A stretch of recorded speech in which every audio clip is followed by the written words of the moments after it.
चलिए, अंतिम बार हमने पढ़ा था प्रकाशिक अभिक्रिया, जो कि दो प्रकार की थी, चक्रीय और अचक्रीय।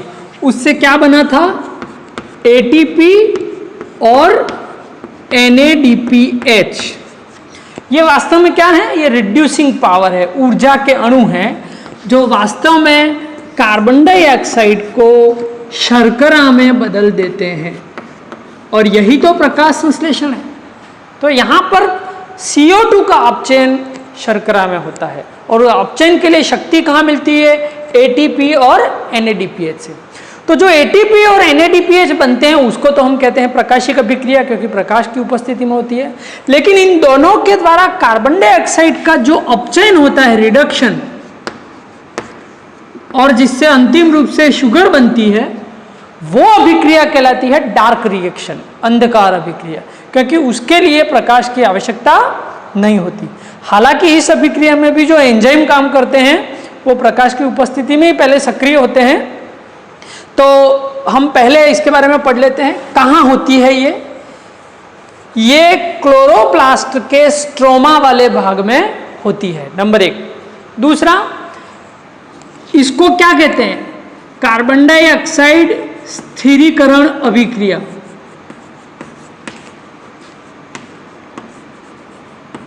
क्यों? क्योंकि कार्बन डाइऑक्साइड को फिक्स किया जाता है किसमें? शुगर में। कार्बन डाइऑक्साइड फिक्सेशन रिएक्शन, इसको फोटोसिंथेटिक कार्बन रिडक्शन भी कहते हैं, इसको केल्विन साइकिल भी कहते हैं, क्योंकि इसकी खोज केल्विन ने की थी, मेल्विन केल्विन नाम के साइंटिस्ट ने। हालांकि इसके कई वेरिएशन है, आगे हम पढ़ेंगे। C3, C4, CAM, ये सब कार्बन डाइऑक्साइड को फिक्स करने के वेरिएशन है, अलग अलग विकल्प है, इनके बारे में बाद में पढ़ेंगे। तो अभी हम जनरल पढ़ते हैं कि कार्बन डाइऑक्साइड का स्थिरीकरण किस विधि द्वारा या कैसे होता है। ठीक है, तो हम नाम दे देते हैं फोटो सिंथेटिक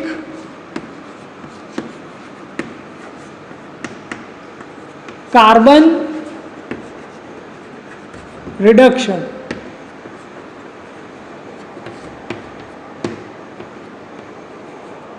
या इसको कह दिया हमने डार्क रिएक्शन, अंधकार अभिक्रिया। चलिए, तो यह अभिक्रिया 3 स्टेप में होती है। पहले हम इसकी आउटलाइन समझेंगे, फिर इसको डिटेल में समझेंगे। पहले आउटलाइन समझ लेते हैं। देखिए, कार्बन डाइऑक्साइड के 3 अणु RuBP, अभी पूरा नाम देखेंगे, उसके 3 अणुओं से सर्वप्रथम जुड़ते हैं। यानी कार्बन डाइऑक्साइड को ग्रहण करने वाला प्रथम यौगिक कौन सा है? RuBP। इससे 6 अणु बनते हैं। किसके? 6 अणु बनते हैं फास्फोग्लिसरेल्डिहाइड के। फास्फोग्लिसरेल्डिहाइड, इसको हिंदी में इंग्लिश में शॉर्ट में कहेंगे PGA। और ये PGA क्योंकि 3 कार्बन वाला यौगिक है, इसीलिए इस चक्र को C3 चक्र कहते हैं, क्योंकि प्रथम उत्पाद 3 कार्बन वाला बनता है। तो PGA के कितने अणु बने? 6 अणु बने। अब यहां पर ये जो रिएक्शन हुई है उसको कहते हैं कार्बोक्सिलेशन। ये प्रथम अभिक्रिया है, इसको हम इतना सेक्शन दे देते हैं। ये अभिक्रिया कहलाती है कार्बोक्सिलेशन, यानी कार्बन डाइऑक्साइड का जुड़ना, उसको फिक्स करना, पकड़ना, कार्बोक्सिलेशन। चलिए, अब नेक्स्ट क्या होता है कि ये ग्लिसरेल्डिहाइड 3 फास्फेट है, इसमें ATP के 6 अणु जुड़ जाते हैं। 6 अणु ATP के खर्च होते हैं, और अब ये बन जाता है 1,3,20 फॉस्फो को मैं शॉर्ट में P से ही लिख रहा हूं, ग्लिसरेल्डिहाइड।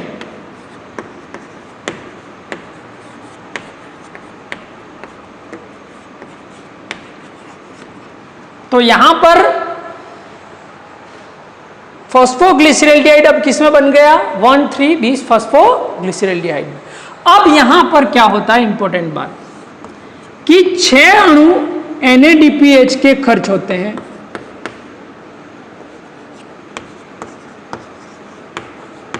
और इस 20 फास्फोग्लिसरैल्डिहाइड का अपचयन हो जाता है ग्लिसरैल्डिहाइड 3 फास्फेट में। ग्लिसरैल्डिहाइड 3 फॉस्फेट। तो ये जो स्टेप है, कौन सी? यहां से यहां, इस स्टेप को कहते हैं रिडक्शन, क्योंकि यहां पर इसका अपचयन ग्लिसरैल्डिहाइड 3 फास्फेट में हुआ है, रिडक्शन हो गया। अब ग्लिसरैल्डिहाइड 3 फास्फेट के कितने अणु बनते हैं? 6 अणु बनते हैं। अब इसमें से जो 5, मैं शॉर्ट में लिख रहा हूं, ग्लिसरैल्डिहाइड 3 फास्फेट के अणु, वो तो वापस बना देते हैं RuBP, और एक अणु ग्लिसरैल्डिहाइड 3 फास्फेट है, उससे हमारा बन जाता है कार्बोहाइड्रेट, शर्करा या स्टार्च। तो ये जो 6 अणु ग्लिसरैल्डिहाइड 3 फास्फेट के बनते हैं, उसमें से केवल एक स्टार्च बनता है। ये 5 वापस राइबुलोज 1,5 बाइफास्फेट बनाते हैं ताकि फिर से कार्बन डाइऑक्साइड को ग्रहण किया जा सके।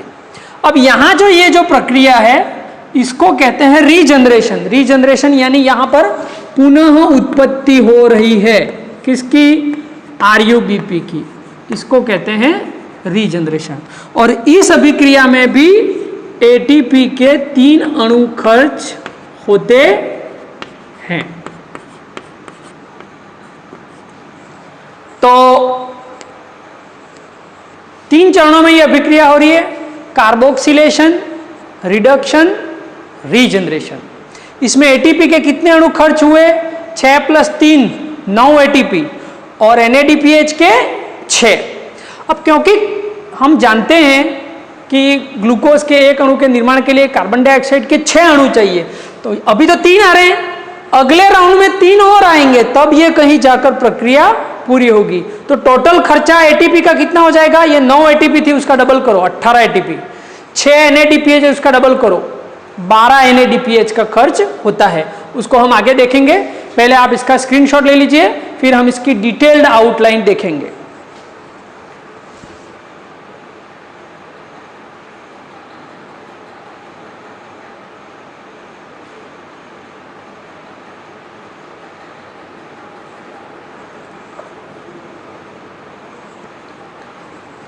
चलिए इसको मैं मिटा रहा हूं।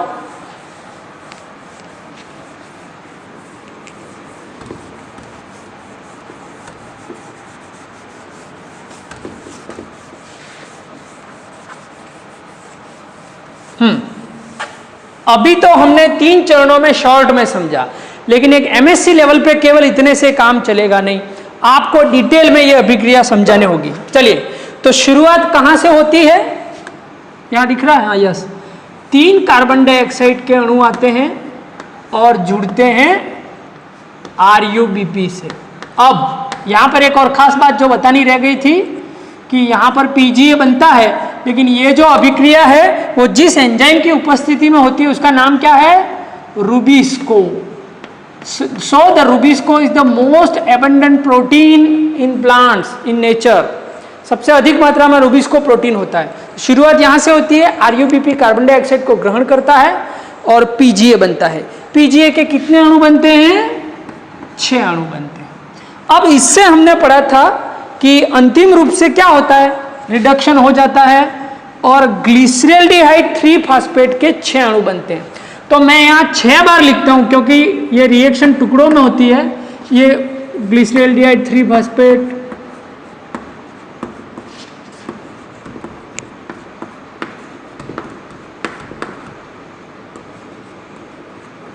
ये 6 अणु बन गए ग्लिसरैल्डिहाइड 3 फास्फेट के। 1 2 3 4 5 एंड 6।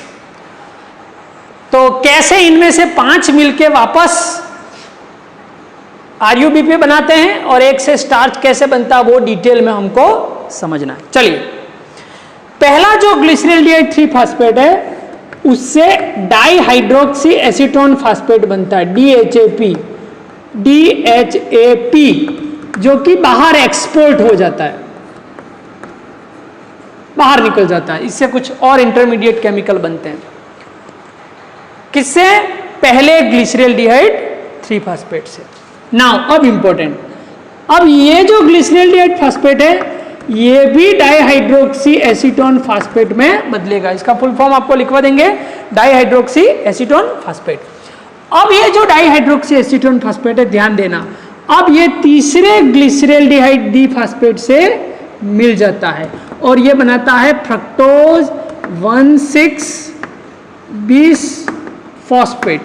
मैं यहां पर पी को राउंड से दर्शा रहा हूं, इसका मतलब समझ जाना, फॉस्फेट, जो कि किस में बदल जाता है? फ्रक्टोज 6 फॉस्फेट, इसमें बदल जाता है।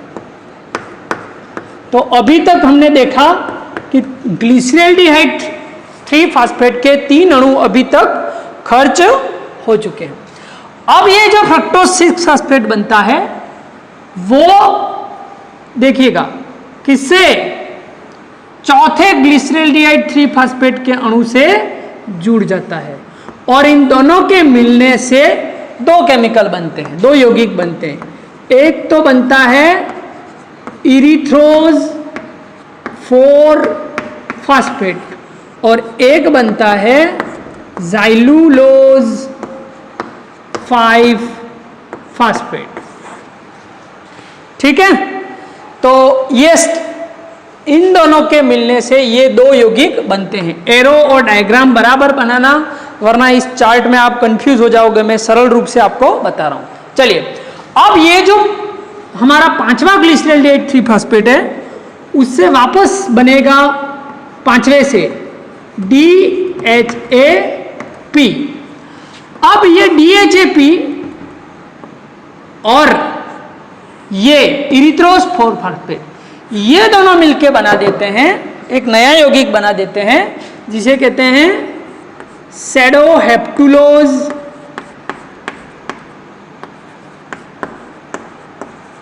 7 फॉस्फेट।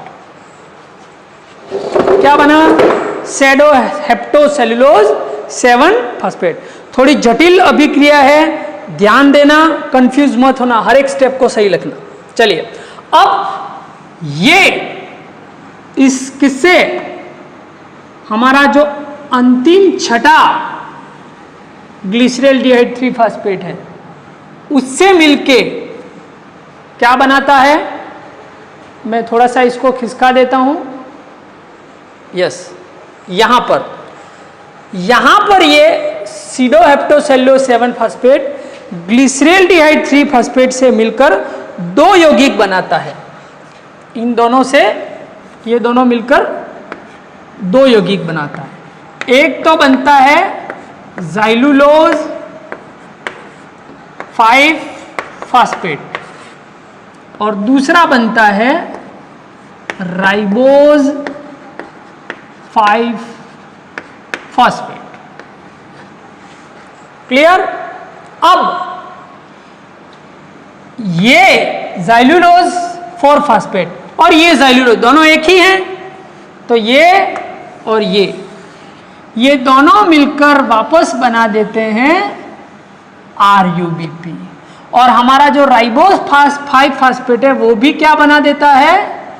RUBP। इस तरह से ये प्रक्रिया संपन्न होती है। तो जटिल प्रक्रिया है ये, आपको ध्यान में होना चाहिए। ये जो पूरा है इस पूरे को कहते हैं ग्लिसरॉल्डिहाइड 3 फास्फेट पुल। ये 6 का समूह है। इसी ग्लिसरॉल्डिहाइड 3 फास्फेट पुल से हमारा स्टार्च बनता है और RUBP वापस रीजनरेट होता है। ठीक है, तो हमारा ये जो फ्रक्टोज 6 फास्फेट है इससे तो स्टार्च बन जाएगा। ये उद्देश्य हमारा यहां पूरा हुआ। तो आपको मैं थोड़ा सा दूर ले लेता हूं, अब पूरा दिखाई देगा। बस अब आप इसका स्क्रीनशॉट ले लीजिए या चित्र बना लीजिए। ये आपके C3 चक्र की संपूर्ण प्रक्रिया है। पुस्तकों में इसका जटिल रूप मिलता है, अगर आप इस रूप में बनाओगे तो आपको अच्छी तरह से याद रह जाएगा, है ना। इसमें आप एरो का निशान गलत नहीं लगाएं, किससे क्या हो रहा है, क्या बन रहा है।